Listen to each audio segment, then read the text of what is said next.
It's time for another uber uplifting thoughts, and today's thought is, you smell. And I didn't say you stink. I said you smell. Sometimes we stink, but it's sometimes people get into the car and you can tell pretty much what they've been doing by how they smell. They smell like the variety of substances they've been smoking. They smell like the variety of substances they've been drinking. They smell like the place that they came out of, or sometimes where they're going, even though they're not there yet. Basically, we smell like what we've been doing. Now, I don't know if you've noticed this, but frequently in Scripture, God talks about smells. Good smells and bad smells. Bad smells would be when, for example, he was going to send his people into the promised land. He said that the sins of the people who lived there came up as a stench into his nostrils. Sin stinks to God.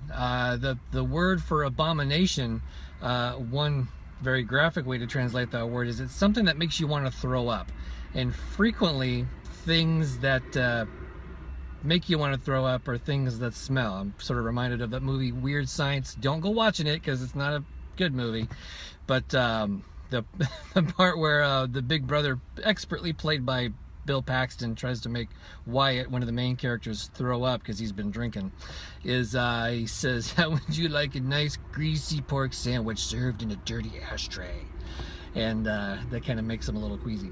Things that make us, that smell, make us want to throw up sometimes, and that's how it is with God. Good smells to God are sacrifices. The burnt offerings in particular are the sacrifices that God says it goes up to his nostrils. Very graphic language, and those are pleasing smells. The incense in the tabernacle and in the temple were a picture of prayer, so those smells symbolically and literally go up to God as a pleasing aroma. Smell is a very, we all for the most part can identify with smell, unless you've been taking too many allergy snips like me and I can't smell nothing. Different point. Smells are kind of a big deal to God. So if we smell like what we've been doing, what do we smell like to God?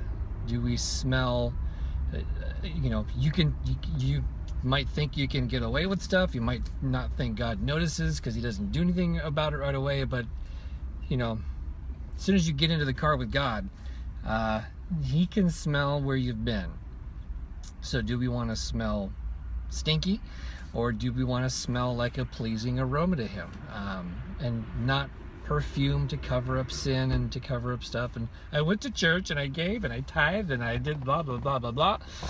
That's all nice, but what do you smell like? Where have you been? What have you spent your time doing that will cause God to go, that smells good, I like that smell, I want to be around that person? Because really, who wants to be around a stinky person? Not too many people. At the same time, God is gracious. God knows that sin stinks. We can come to God with our sin, and he is the one who washes us. 1 John 1:9, if we confess our sin, he is faithful and just to cleanse us from our sin and all unrighteousness. So that's sort of the Christian bar of soap. We can come to him with our stink and God washes it off. But from then on, are you trying to stay fresh and clean for the Lord in his grace and in his blood? And we know that we're all forgiven in him. Not to get too weird theologically, but you know what I'm saying. The point is, how do you smell? You smell like what you've been doing. Think about what you've been doing and how that might smell to God. And I'd love to hear any comments, read any comments, or any posts you want to put on the Facebook or in the Twitters or on the blog. Who knows? What thoughts does this inspire in you? How does this encourage you? God bless you guys. See you later. Hope you smell good. Hope I smell good. Bye.